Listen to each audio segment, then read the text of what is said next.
కాంగ్రెస్ ప్రభుత్వం ప్రతిష్టాత్మకంగా నిర్మించనున్న regional ring road RRR south part detailed project report DPR కోసం R&B నేషనల్ హైవేస్ శాఖ టెండర్లు ఆహ్వానించింది.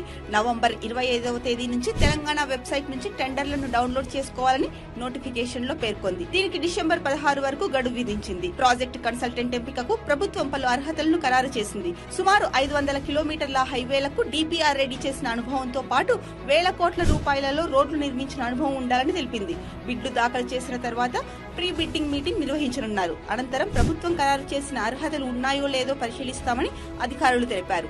నార్త్ సౌత్ 2 భాగాలుగా నిర్మిస్తున్న ఈ ప్రాజెక్టులో నార్త్ పార్ట్స్ కు ఇప్పటికే కేంద్ర ప్రభుత్వం నేషనల్ హైవేస్ హోదా ఇచ్చింది. ఉమ్మడి మెదక్ జిల్లాలోని సంగారెడ్డి నుంచి ప్రారంభమై రంగారెడ్డి జిల్లా చేవెళ్ల, శంకరపల్లి మీదుగా మహబూబ్ నగర్ లోని ఆమనగల్లు, కందుకూరు, ఇబ్రహీంపట్నం నుంచి నల్గొండ జిల్లా